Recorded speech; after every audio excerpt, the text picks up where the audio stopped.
السلام علیکم ورحمۃ اللہ وبرکاتہ۔ جی محترم بھائی جنید صاحب، جن بھائیوں نے مکہ مکرمہ سے مدینہ منورہ جب وہ آئے تو وہ کیونکہ مکہ مکرمہ کی رہائشی بھی نہیں تھے، اور دوسری بات یہ ہے کہ وہ عمرہ بھی ادا کر چکے تھے، اور اس کے بعد وہ اب حلالی ہو چکے تھے، اور اس کے بعد وہ مدینہ منورہ آئے۔ تو اب چونکہ وہ مدینہ منورہ سے جب مکہ مکرمہ پھر گئے تو ان کا احرام باندھ کر جانا ضروری تھا، اور وہ میقات جو مدینہ منورہ کا مکہ کی طرف ہے وہ بیر علی ذوالحلیفہ ہے، وہاں سے وہ میقات ہے مکہ مکرمہ کا، یعنی کہ میقات اور ہل میں فرق ہے۔ ہل وہ مقام کہلاتا ہے جو ہلی جہاں حلالی رہ سکتے ہیں، یعنی احرام ان کا وہاں سے باندھنا تو جائز ہے، لیکن وہاں پر رہنے والوں کے لیے، وہ جو وہاں مکہ مکرمہ میں رہ رہے ہیں، یا کوئی شخص مکہ مکرمہ آ جائے اور پھر وہاں پر عمرہ کرنے کے بعد پہلے وہ اپنے اصل میقات سے احرام باندھ کر آئے، پھر جب وہ مکہ مکرمہ میں، جیسے کہ ہم یلملم سے پاکستانی جاتے ہیں، کویت والے سیر الحرم سے جاتے ہیں، مدینہ والے ذوالحلیفہ سے جاتے ہیں، پھر وہاں جا کر جب وہ احرام باندھ کر عمرہ ادا کرے گا، طواف کرے گا، پھر اس کے بعد وہ حلالی ہو جائے گا، تو تب اس کے بعد وہاں رہتے ہوئے اگر وہ پھر دوبارہ احرام باندھنا چاہے تو اس کو چھوٹے عمرے کی شکل میں ہل کے مقام سے یعنی احرام باندھنے کی اجازت ہے۔ یعنی مسجد عائشہ جس کو تنعیم کہتے ہیں، یہ میقات نہیں ہے، یہ ہل ہے۔ ہل اور میقات میں فرق ہے۔ ہل جو ہے مکہ والوں کا، وہ طائف ہے یا جیرانہ ہے، جو جہاں سے اکثر حاجی حج کرنے کے، عمرے کے لیے اور حج کے لیے احرام باندھ کے داخل ہوتے ہیں، جو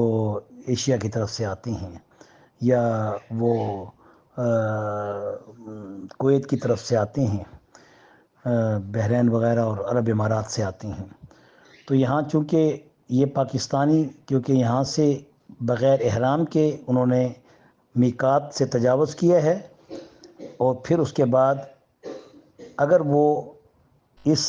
بغیر یعنی کہ احرام کے داخل بھی ہو گئے تھے تو اس دم سے بچنے کی خاطر، بکرا اور بکری دینے کے دم سے، جنایت سے بچنے کی خاطر، اگر یہ پھر طائف کے بڑے میقات پہ چلے جاتے، جو میقات ہے، یہ ہل پہ جا کے انہوں نے احرام باندھا۔ ہل پہ احرام باندھنے کی جو اجازت ہے وہ ہلی لوگوں کے لیے ہے، جو مقیمی حضرات وہاں مکہ مکرمہ میں رہتے ہیں، یا وہ اپنے میقات سے احرام باندھ کر آنے کے بعد حلالی ہو کے ہلی ہو جاتے ہیں، اس لیے اس کو ہل کہتے ہیں۔ جو مکہ مکرمہ میں داخل ہوتا ہے اپنے میقات سے احرام باندھ کر، وہ جب مکہ مکرمہ میں داخل ہو جاتا ہے تو اس کا ایک خاص علاقہ ہے، تنعیم وغیرہ، مسجد عائشہ، یہ ہلی کہلاتا ہے، یہ ہل ہے۔ وہاں کے رہنے والے جب بھی وہ احرام باندھیں گے تو انہیں اس ہل کے مقام سے احرام باندھنے کی اجازت ہے، اس کی وجہ سے ہمیں بھی اجازت ہو جاتی ہے۔ یہ نہیں کہ آپ میقات کو تجاوز کر کے جائیں اور پھر اسی جگہ سے احرام باندھیں، تو اس سے ان پر دم آئے گا، اور بصورت دیگر اگر وہ دم سے بچنا بھی چاہتے تھے اس حال میں کہ وہ مدینہ منورہ سے اگر انہوں نے میقات کو تجاوز کر لیا تھا، تو اب ان کو چاہیے تھا کسی سے پوچھ لیتے۔ تو قریبی طائف ہے جو کہ تقریباً 1 گھنٹے کے فاصلے پر ہے، یہ وہاں چلے جاتے تو وہ بھی میقات ہے، تو اس میقات سے جب وہ احرام باندھ لیتے تو پھر وہ حد میقات کی جو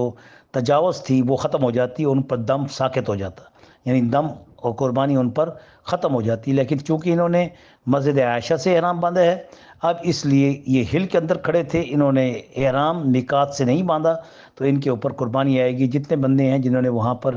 احرام باندھ کے عمرہ کیے ہے، وہ تجاوز میقات کر چکے ہیں، ان کے اوپر قربانی آئے گی، اور وہ قربانی جو ہے وہ ہاں پر ہی کرنی ہوگی، یا پھر خود جا کے کرنی ہوگی، یا وہاں کسی کو کہہ کے پیسے بھیج کے مقام حرم میں،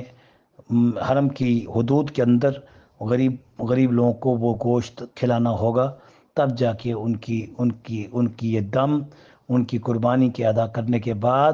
وہ اپنے میاں بیوی آپس کے معاملات میں حلال ہوں گے، ورنہ وہ اس وقت تک حلال نہیں ہوں گے جب تک کہ وہ قربانی ادا نہیں کریں گے۔ وہ نہ گناہ گار رہیں گے، اور اس گناہ پر اگر وہ مزید بھی گناہ کرتے رہے ہیں، گناہ تو نہیں، اگر وہ ملتے رہے ہیں تو ان کو اس پر بھی استغفار کرنی ہوگی۔ یہ مسئلہ بڑا اہم ہے جس کو لوگ نہیں سمجھتے کہ جب احرام ابھی کھلا ہی نہیں ہے تو وہ کیسے اپنے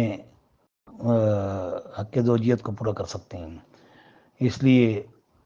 جو حیضہ عورت ہوتی ہے وہاں انتظار کرتی ہے وغیرہ وغیرہ، چاہے کہ ایئر لائن کا مسئلہ بن جاتا ہے بعض مرتبہ تو ان کو وہاں ٹکنا پڑتا ہے، ورنہ جب تک کہ وہ حلالی نہیں ہوتے، طواف زیارت وغیرہ